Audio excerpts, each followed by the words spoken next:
ఈ పిల్లలు మెరిట్ మీదనే ఎంపికైనరు, వాళ్ళలో ఉన్న నైపుణ్యమే వాళ్ళని గ్రూప్ 1 గ్రూప్ 2 అధికారులను చేసిండ్రు.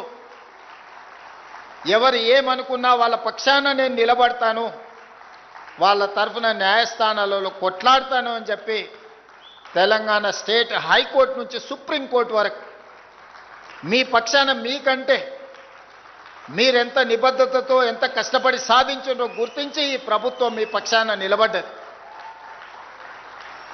న్యాయస్థానాలలో మీ వాదనను బలంగా వినిపించడం జరిగింది. సింగిల్ జడ్జి దగ్గర మీకు వ్యతిరేకమైన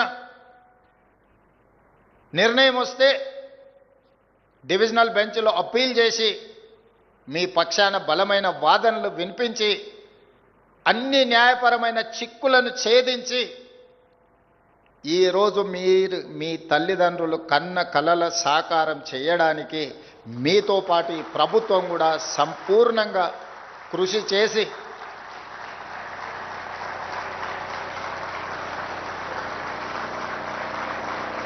మీరు తెలివైన, నైపుణ్యం కలిగిన, క్రమశిక్షణ కలిగిన అధికారులు అవుతారనే సంపూర్ణమైన నమ్మకం, విశ్వాసంతో ఈ ప్రభుత్వం మీ పక్షాన నిలబడ్డది. ఒక అధికారి కావడం అనేది ఒక జీవితకాల లక్ష్యం. ఒక అధికారిగా గుర్తింపు, గౌరవం పొందాలి అనంటే మీరు 30-35 సంవత్సరాల మీ సర్వీస్ కాలంలో నిబద్ధతతో పనిచేయాల్సిన అవసరం ఉన్నది.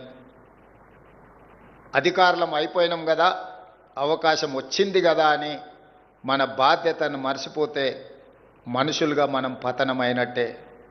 మనం అధికారులుగా మన బాధ్యతను విడిచిపెట్టినట్టే. అందుకే యువమిత్రులారా, ఈ తెలంగాణ రాష్ట్ర ప్రభుత్వం మిమ్మల్ని కుటుంబ సభ్యులుగా భావిస్తుంది. ఈ తెలంగాణ రాష్ట్ర ప్రభుత్వం మీరే మా ప్రతినిధులుగా భావిస్తుంది.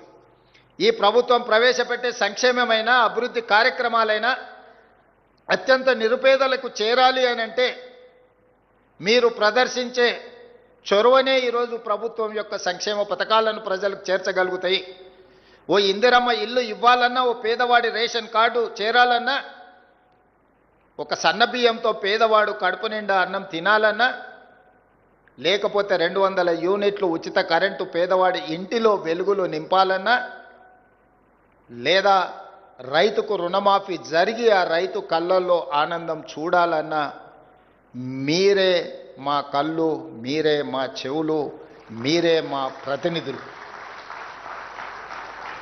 నేను ఇక్కడ పాలసీ చేస్తుండొచ్చు, ఇక్కడ నేను నిర్ణయాలు చేయొచ్చు.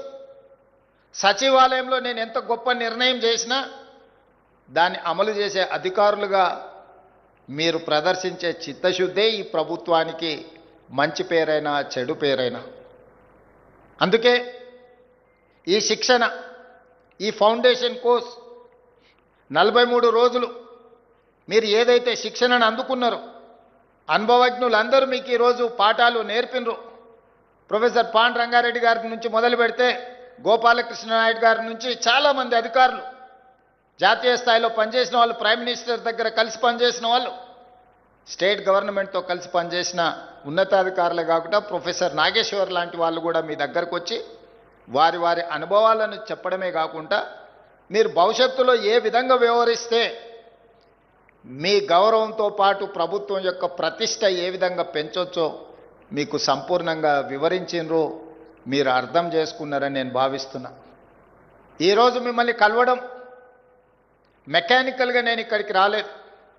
ఇదొక ఎమోషన్, ఇదొక అటాచ్మెంట్.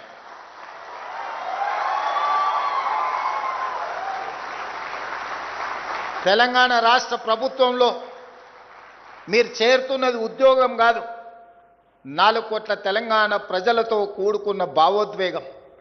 తెలంగాణలో మీరు ఒక బాధ్యత నిర్వహించడం అంటే ఒక భావోద్వేగం. ఇది మీ జీవితకాలం గుర్తు పెట్టుకుంటారని నేను ఆశిస్తున్నా, గుర్తు పెట్టుకుంటారని నేను విశ్వసిస్తున్నా. అందుకే మిత్రులారా,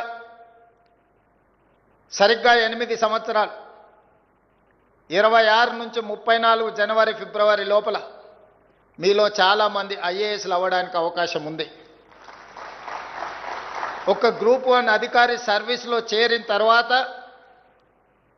8 సంవత్సరాలు పూర్తి చేసుకునే సమయానికి మీకు ఐఏఎస్లుగా అయ్యే అవకాశం వస్తుంది. మరి మీలో ఎంతమంది చిత్తశుద్ధితోని ప్రజా జీవితంలో ప్రజలకు సేవలు అందించే ఐఏఎస్లు అవుతారో తప్పకుండా నేను ఉంటాను, నేను చూస్తాను, మీకు ఐఏఎస్ పట్టాలు ఇస్తాను. గ్రూప్ 1 వచ్చింది కాబట్టి లక్ష్యం నెరవేరిందని అనుకోకండి. 3 లక్షలుగా పైగా నిరుద్యోగులతో పోటీ పడి 562 మందికి ఎంపికయ్యారు. ఇందులో వివిధ డిపార్ట్మెంట్స్ ఉన్నాయి. ఇందులో నుంచి ఐపీఎస్లు కావాల్సిన వాళ్ళు ఉన్నారు, ఐఏఎస్లు కావాల్సిన వాళ్ళు ఉన్నారు. మరి ఇందులో కొద్దిమందే అందులోకి వస్తారు. Maybe single digit, triple digit నుంచి మీరు సింగిల్ డిజిట్కి ఫిల్టర్ కాబోతున్నారు.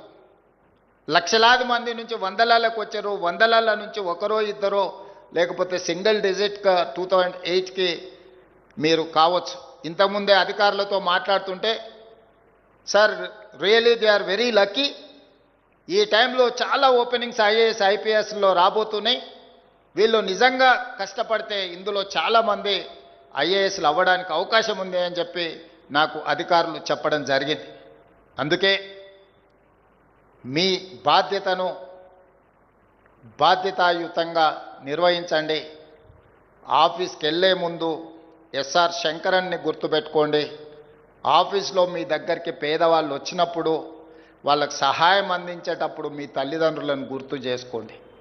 మన ఎవరి నేపథ్యమో ఆగర్భ శ్రీమంతుల నేపథ్యం కాదు.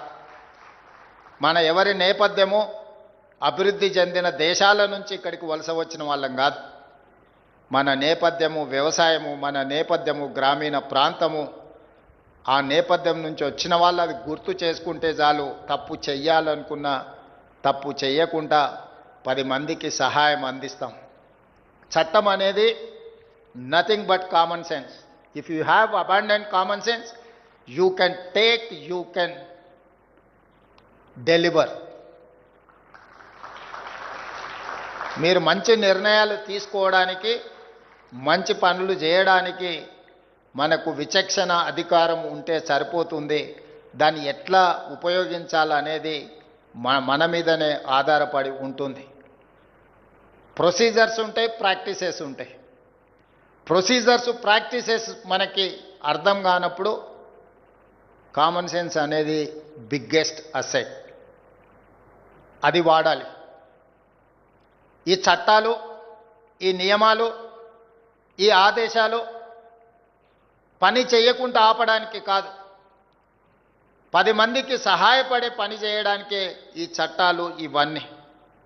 అందుకే 10 మందికి ఏ విధంగా మనం సహాయం అందించగలమో ఆ రకంగా మనము ముందుకు వెళ్ళాలి. చివరగా ఒక్క మాట చెప్పి, మీ అపాయింట్మెంట్ లెటర్ ఇచ్చిన రోజు ఆ మాటనే చెప్పినాను, ఈరోజు మళ్ళీ గుర్తు చేయాలనుకున్నాను. రాజకీయాలలో, ప్రభుత్వ ఉద్యోగంలో 3 రకాల పరిస్థితులు ఎదురవుతాయి. చేరినప్పుడు చాలా గరంగా ఉంటాం, ఉడుకు రక్తం. కొంచెం దూరం పోయిన తర్వాత నరం, కొంచెం మెత్తబడతాం. ఇంకా కొంచెం దూరం పోతే బేషరం. గరం, నరం, బేషరం. చివరికి లైఫ్లో సెటిల్ కావాలన్నా లేకపోతే రకరకాల ఆలోచనలతోని మనం కొన్ని తప్పిదాలు చేస్తూ ఉంటాం. ఎవరు ఏమనుకుంటే మాకేముందిలే, మాకు కావాల్సింది మేము తీసుకుంటున్నామని 3 రకాల పరిణామ క్రమాలు ఉంటాయి. అవి చర్చించుకుంటారు. ఇందులో ఎవ్వరు కూడా మొదటి